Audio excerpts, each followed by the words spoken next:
This is your Sports on Demand for Wednesday, February 14th. I'm Mike Ludlum. A big day in high school wrestling. For the first time, the UP was the host for 3 team wrestling regionals. Let's start in Division 4 at Westwood High School. Westwood's Joe DeRocha in the red, white, and blue taking on Manistee Jenna Osterhout in a regional semifinal match, and DeRocha is going to get the pin right there to get the 6-0 lead for the Patriots. We'll move over to 119 pounds. James Schroeder of Manistee, and I hope you nice people know Manistee's in green. He will get the pin over his opponent, who I thought was Alicia Smith, in 3 minutes 49 seconds.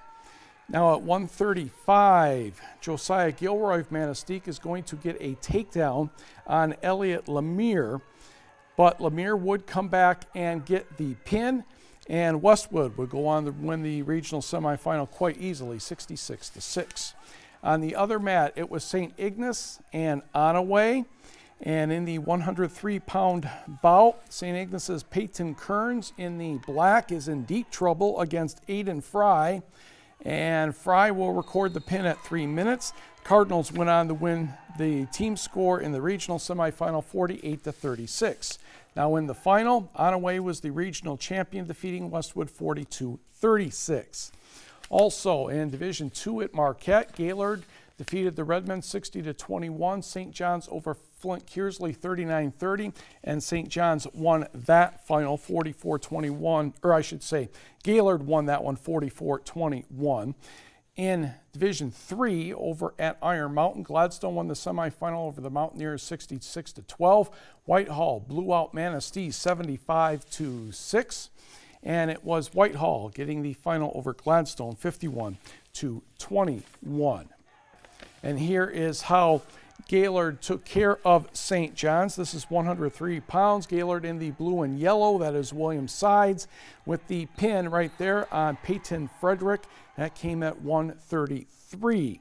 At 112 pounds, Chase LaJoy of Gaylord is going, oh, that just flat out hurt. Brendan Smith went down like a sack of potatoes there, and they had to call timeout to be sure everything was okay.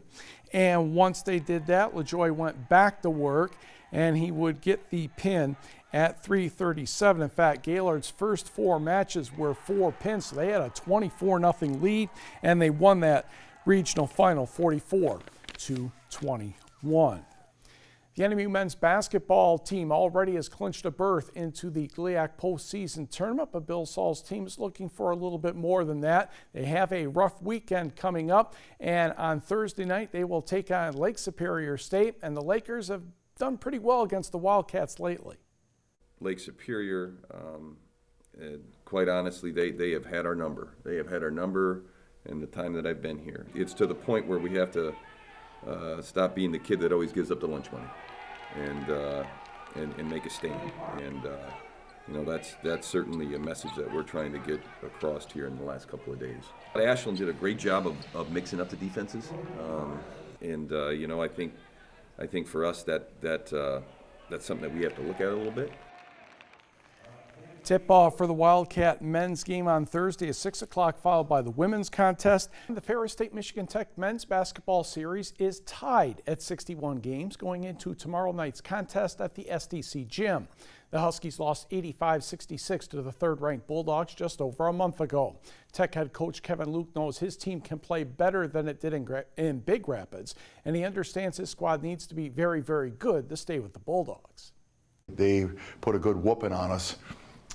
And made us turn it over 20-some times, and that's not like us. We need to get ourselves under control and not get sped up to a point where we don't know what color jersey we're supposed to pass to. And if we take care of the basketball, certainly it's going to be a help for us. Tip-off tomorrow night is set for 7:30 or a few minutes after the women's contest. Basketball scores from last night. Bay College men defeated Lawrence's JV 69-63. Escanaba's Tyler Willett had 14, Benomine's Marcus McKinney had 13. High school basketball for the boys, Rudyard 75, Detour 66. Stevenson 5 points better on the girls' side than Big Bay Knox, 62-57. Emily Johnson 21 for the Eagles. Brooke Dalgord and Holly Stapleton each had 20 for the Black Bears. And Menominee defeated Escanaba 50-39. Big Ten women's basketball, Nebraska 10 better than Michigan State 79-69. And Minnesota defeated Michigan 93-87. The Iron Mountain boys basketball team is undefeated this season. One reason, sophomore guard Marcus Johnson. TV6's Seth Wells caught up with Marcus about leading a team coached by his dad. For Iron Mountain's Marcus Johnson, his age and size really are just numbers. Johnson is only a sophomore and is listed at just 5'10" on the program, but none of that seems to matter to the star point guard who leads the Mountaineers in scoring. Johnson and the Mountaineers are undefeated so far this season and are coached by, Marcus's father, Harvey Johnson. You know, my dad being my coach, he's the hardest on me, and I have to push through that because sometimes it gets on my nerves, but he just pushes for me to be the best I can. He always wants me, he always tells me before every game, be a good leader out on the floor, and that's what I try to do.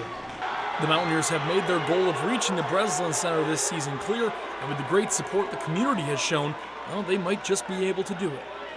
Everyone in the community, they come out, watch every game that they can. We always have good crowds at our home games, so it's endless love and support from everyone. Johnson is fresh off a 34-point performance in a rivalry win over Kingsford last night, so you can say there aren't many signs that the youngster will slow down. Reporting from Iron Mountain, I'm Seth Wells, TV6 Sports.